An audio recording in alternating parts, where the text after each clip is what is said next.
পাশে কেউ নাই, ভেঙে পড়বেন না, একাই চলবেন, কোনো সমস্যা নেই। তো এই যে বলছিলাম, পরিবারের লোক পরিবারে বোঝান, দাওয়াত দেন, সব ঠিক আছে।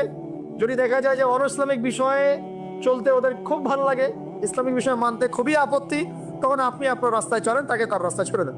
ঝগড়াঝাড়িতে দেয় জ্ঞান কে চালা যায়, বাবা তুই তোর রাস্তায় চল, আমি আমার রাস্তায় চল। ইব্রাহিম আলাইহিস সালাম কি বলছেন? ইন্নী যাহিবুন ইলা রাব্বি সায়াহদিন। মনের মধ্যে কত শূন্যতা দেখেন, তিনি বলছেন ইন্নী যাহিবুন ইলা রাব্বি সায়াহদিন। পরিবার তাড়িয়ে দিয়েছে, বাবা তাড়িয়ে দিয়েছে, সাথে কেউ নাই, কেউ নাই সাথে, একা। ইব্রাহিম আলাইহিস সালাম একা। আল্লাহ পাক বলছেন ইব্রাহিম একাই একটা উম্মত, ইব্রাহিম একাই একটা উম্মত। তিনি বলছেন আমি চললাম একাই আমার রবের পথে, তিনি আমাকে পথ দেখাবেন। এত বড় কথা, এই জন্যই তো ইব্রাহিম আলাইহিস সালামের এত সম্মান। নবীগণের পিতা তিনি, সমস্ত নবীগণের দেখা যায় পিতা তিনি, আবুল আম্বিয়া বলা হয়। কত চমৎকার বালাগাত দেখেন, ইন্নী যাহিবুন ইলা রাব্বি সায়াহদিন, আমি একাই চললাম আমার রবের পথে, তিনি আমাকে পথ দেখান। পরিবার থেকেই সর্বপ্রথম বাধা আপনাকে পেতে হবে যদি আপনি দিনের পথে চলতে চান। কারণ এখনকার সমাজের বেশিরভাগ পরিবার ইসলামিক পরিবার নয়। কোনো কোনো সময় পারিবারিক সাপোর্টের অভাবে দিনদার অনেক মানুষও দেখা যায় ট্র্যাক থেকে বিচ্যুত হয়ে যায়, এমন হয় না? পারিবারিক সাপোর্ট একটা বড় জিনিস। আমাদের নবী সাল্লাল্লাহু আলাইহি ওয়াসাল্লামের চতুর্দিক থেকে মানুষ আক্রমণ করলেও পরিবারে তার স্ত্রী খাদিজা রাদিয়াল্লাহু আনহা তাকে বুকে আগলে রেখেছিলেন। এটা অনেক বড় একটা প্রশান্তির জায়গা, যে সমাজের মানুষ আপনার এগেনস্টে কাজ করছে, কিন্তু পরিবারে গিয়ে আপনার স্ত্রী আপনার কাছে, আপনার অনুগত, তাকে সে আপনাকে বুস্ট আপ করছে, আপনাকে উৎসাহ দিচ্ছে, আত্মবিশ্বাস দিচ্ছে, আপনি কিন্তু আবার পথ চলতে পারবেন ইনশাআল্লাহ। এই জন্য আমি বারবার বলি যে বিয়ে যদি করতেই হয় তাহলে দিনদার একজন নেককার মেয়েকে বিয়ে করে খাদিজা রাদিয়াল্লাহু আনহার মতো একটা মেয়েকে বিয়ে। আর যদি ওই যে দিনদার ক্যাটরিনা খুঁজতে যান তাহলে সারা জীবন ওই পস্তাইতে হবে। আর আল্লাহ বোঝার তৌফিক দান করুন। দিনদারিতা দেখে বিয়ে শাদী করে। চাচা আবু তালেব তিনি কিন্তু মুসলিম নন, নমুসলিম হয়েও তাকে পারিবারিকভাবে সাপোর্ট দিচ্ছেন। পারিবারিকভাবে সাপোর্ট তো অনেক ইম্পর্টেন্ট। আর যখন পরিবার থেকে সাপোর্ট থাকে না তখন মানুষ কিন্তু ট্র্যাক থেকে সরে যায়। যাই হোক, গভীরে যাই না।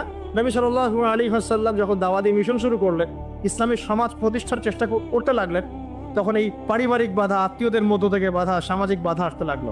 এক পর্যায়ে হিজরত করতে হয়েছে আবিসিনিয়ায়, তারপর তায়েফ, তারপরে গিয়ে মদিনায়।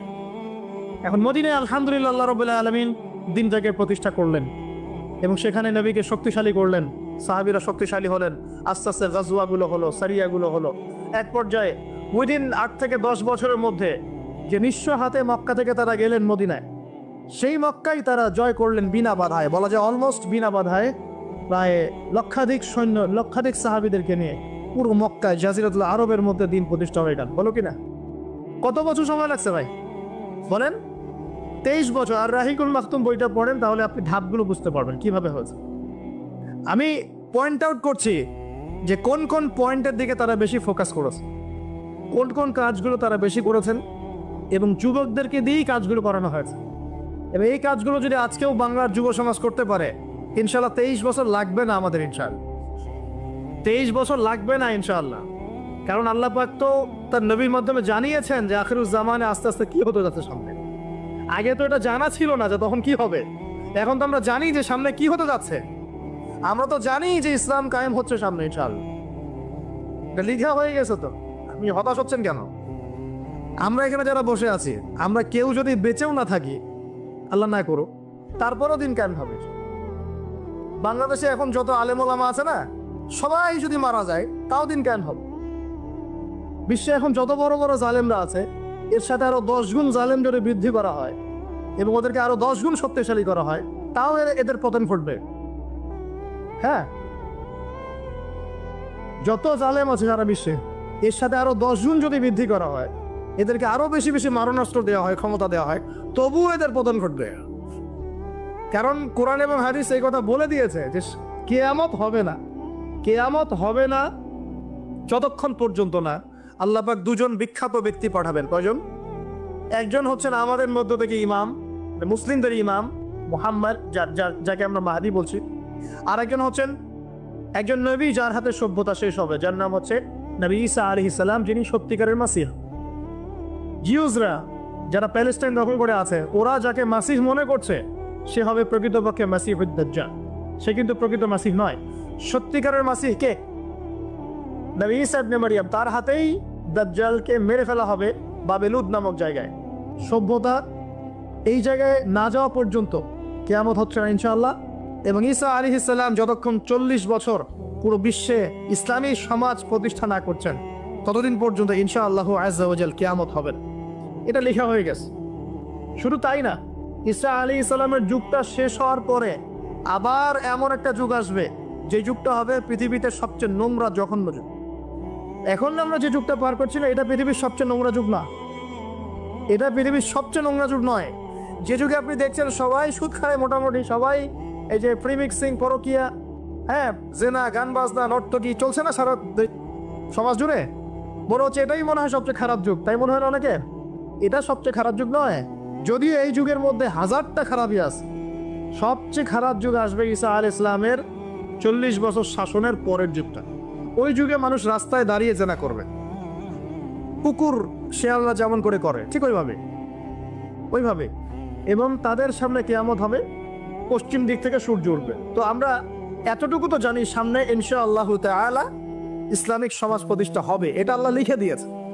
আমরা বেঁচে থাকি না থাকি, কেউ এটা বলুক না বলুক, আলেম ওলামা আমাদের মধ্যে যারা আছেন থাক না থাক, হ্যাঁ, এখন যারা মুজাহিদ তারা থাক না থাক, এখন যারা জালেম তারা থাক না থাক, কি হোক না হোক এটা হবে ইনশাআল্লাহ।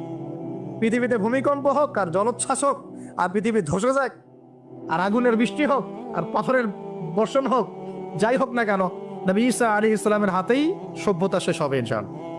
অতএব ইসলামী সমাজ তো সামনে আসছে, বুঝতে পারলাম। এখন আমার মানে ফাইন্ড আউট করা পয়েন্টগুলো হচ্ছে এই কয়েকটা পয়েন্ট, 10টা পয়েন্ট বলছি। এক, নবী সাল্লাল্লাহু আলাইহি ওয়াসাল্লাম সাহাবীগণ, স্পেশালি যুবক সাহাবীগণ, সাহাবীদের মধ্যে বেশিরভাগই যুবক ছিলেন। যুবকরা আপনারা ভালো করে বোঝার চেষ্টা করেন, তারা ইসলামী সমাজ প্রতিষ্ঠার জন্য প্রথমত নিজের আগে জ্ঞান চর্চা করেছেন।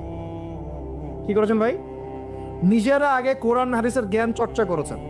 যত বড় বড় লেকচার দেন, নারায়ে তাকবীর, আল্লাহু আকবার স্লোগান তোলেন, আইওয়াজ শোডাউন, যাই করেন, জ্ঞান চর্চা না করা পর্যন্ত দিন প্রতিষ্ঠা হবে না। জ্ঞান চর্চা করতে হবে। রাজি আছি ইনশাআল্লাহ ভাই? আমরা রাজি আছি তো ইনশাআল্লাহ যে আমরা আল্লাহ পাকের কোরআন এবং নবীর সুন্নতের জ্ঞান অর্জন করবো ইনশাআল্লাহ। এবং জ্ঞান অর্জন একটা ধারাবাহিক প্রক্রিয়া, একদিন 2 দিন করে থেমে যাব না। আমরা প্রতিদিন একটু একটু একটু একটু করে আগাবো ইনশাআল্লাহ। একটা রুটিন ফিক্স করে নেবেন, ডেইলি 1 ঘন্টা করে আপনি পড়াশোনা করার চেষ্টা করুন। আমি অনেক লেকচারে কিছু সিলেবাস বলেছি, আপনাকে কোরআন পড়তে হবে, আদি ভাষা শিখতে হবে, হাদিসের কিতাবগুলো পড়বেন, ইতিহাস, ইসলামের ইতিহাস পড়বেন, ইসলামিক অর্থনীতির বইগুলো পড়বেন, বড় বড় রিনাউন্ড ওলামায়ে কেরামদের বইগুলো পড়বেন, সিরাত পড়বেন, আকীদার বই পড়বেন, ফিকহের কিছু বই পড়বেন। মানে আপনার একটা ক্লাসিক্যাল পড়াশোনার ধারা থাকতে হবে। এবং এই পড়াশোনা একা একা করা যাবে না। কিছু বই আপনি একা হয়তো পড়তে পারবেন, কিন্তু অনেক কিতাব আছে যেগুলো আপনি একা পড়তে পারবেন না।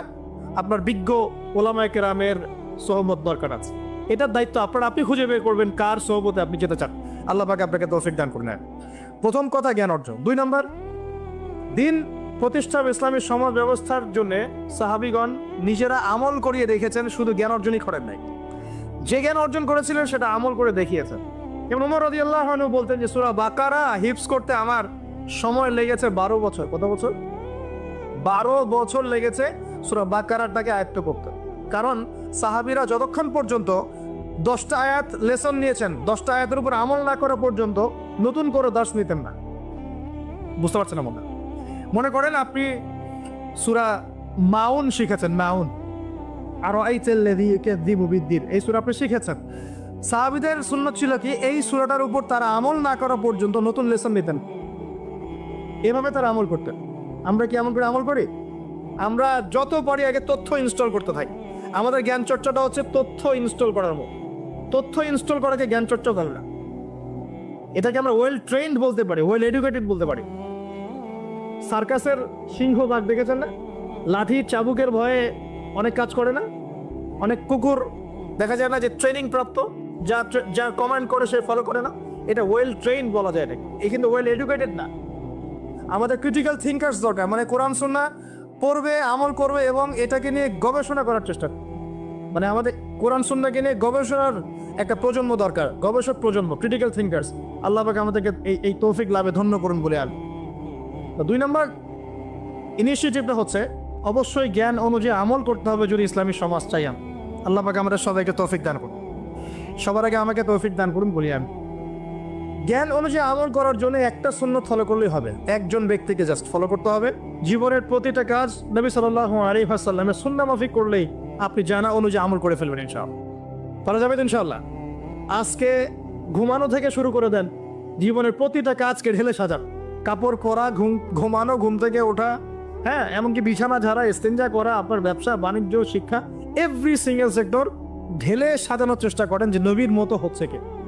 যদি হয় আলহামদুলিল্লাহ, যদি না হয় তাহলে এখানে আপনার কিছু কাজ করার বাকি আছে। আল্লাহ পাক আমাদের সবাইকে নবী সাল্লাল্লাহু আলাইহি ওয়াসাল্লামের সুন্নাহ মাফিক জীবন গড়ার তৌফিক দান করুন।